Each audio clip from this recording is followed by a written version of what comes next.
notre métier, nous sommes en relation avec des caisses de retraite, des mutuelles, des institutions de prévoyance.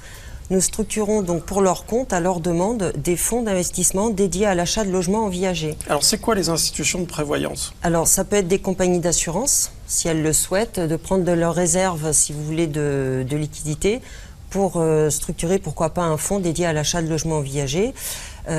Des caisses de retraite qui prennent dans leurs réserves également X millions d'euros qui seront destinés à l'achat de logements en viager. Et également des mutuelles qui peuvent avoir la volonté, l'envie, si vous voulez, de travailler ce projet de maintien à domicile en structurant également un fonds dédié à l'achat de logements en viager. Donc notre métier est d'intervenir pour le compte de ces institutionnels où nous créons des fonds de X millions d'euros qui sont dédiés uniquement à l'achat de logements en viager. Et notre autre métier est de faire l'interface entre les retraités désireux de vendre leur logement en viager et les institutions de prévoyance.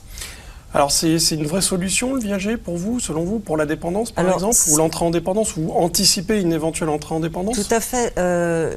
Pourquoi l'existence du viager mutualisé? Donc nous existons depuis 2009. Vous l'avez bien compris, nous n'avons rien à voir avec le viager classique que l'on connaît. Nous travaillons le projet avec les caisses de retraite, et également des députés et des ministres, sur comment financer le maintien à domicile le plus longtemps possible, dans la mesure où aujourd'hui nous sommes confrontés à une problématique il y a plus de demandes d'entrée, par exemple en institution, que de maisons de retraite ou d'établissements médicalisés disponibles. Donc ça veut dire qu'à terme, l'État risque de demander aux retraités de rester chez eux le plus longtemps possible, tant qu'ils sont en état, tant qu'ils sont en état physique et psychique, psychologique, de rester à domicile. Maintenant, on vieillit de plus en plus, on le sait. Donc on va passer beaucoup de temps à la retraite également, avec des retraites qui s'amenuisent.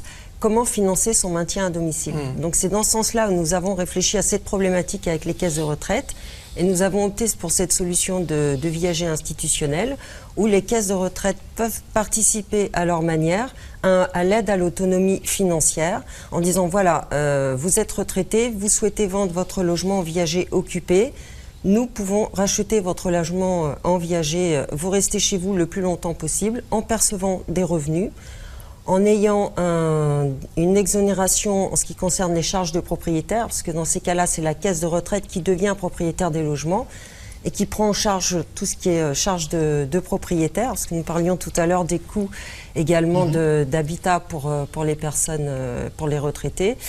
Et ça permet également aux retraités en vendant en viager leur logement, c'est de percevoir un capital immédiat, assez important, parce qu'il n'y a pas de rente. Tout le capital est immédiatement versé au moment de l'achat du logement. Ce capital, je tiens à le préciser, c'est là où les caisses de retraite ne prendront pas l'orientation, ne souhaitent pas prendre l'orientation de payer des rentes. C'est un capital immédiatement qui est versé. Donc ça permet de disposer de liquidités plus importantes pour les retraités, dont la valeur de leur patrimoine a pris X% sur X années, a pris de la valeur aussi, ça c'est important de le souligner. Ce n'est plus le cas aujourd'hui, mais pendant plus de 10 ans, l'immobilier a pris plus de 150%. Ça permet aussi aux personnes de vendre un bien immobilier qui a pris de la valeur sur X années. Donc d'avoir des revenus viagers plus importants qu'il ne pourrait y avoir demain avec la chute des prix de l'immobilier. Une fois ce capital perçu, ça permet notamment pour les aidants et les aidés, un aidant dont la fille ou un héritier a cessé de travailler pour s'occuper d'un proche peut transmettre par le biais de ce capital viager, peut transmettre une partie de ses liquidités pour aider une personne, un proche qui reste à domicile pour aider l'aidant. Voilà, donc ça c'est un point à souligner. Ça permet aussi de pouvoir placer son capital pour le convertir en rente viagère auprès d'un assureur si elle le souhaite, ou éventuellement d'anticiper des travaux d'aménagement d'habitat pour le maintien à domicile. C'est très important parce que ça a un coût d'adapter son habitat. Même s'il y a des aides, elles sont moindres par rapport au montant des devis que j'ai pu voir passer pour Et on l'a dit ce matin, les Français veulent être maintenus, excusez-moi, au domicile, oui, plus de 95%. Mais ils n'anticipent pas. C'est ça le paradoxe français, quoi. Oui, tout à fait. Plus de 95% des personnes aujourd'hui, voire plus de 97%, souhaitent rester à domicile. Maintenant, domicile, ça signifie soit avoir une aide à domicile à terme quand on constate qu'on a des paliers en vieillissant, où on voit qu'on a difficulté à se déplacer ou à faire sa toilette soi-même ou à préparer ses repas.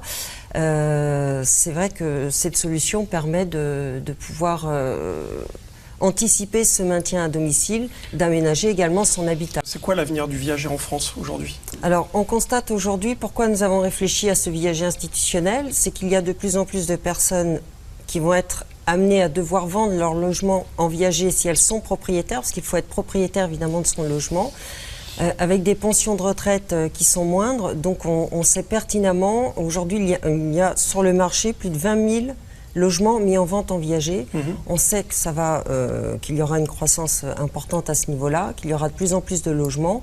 Les acheteurs privés sont un peu plus frileux puisque les gens vivent plus longtemps, donc ils ont peur de prendre des risques, il faut être honnête. Donc c'est pour ça que le fait de mutualiser en achetant en grande quantité avec des caisses de retraite, ça enlève toutes ces problématiques pour les retraités d'attendre de 6 mois ou voire 3 ans ou 4 ans pour trouver un acheteur.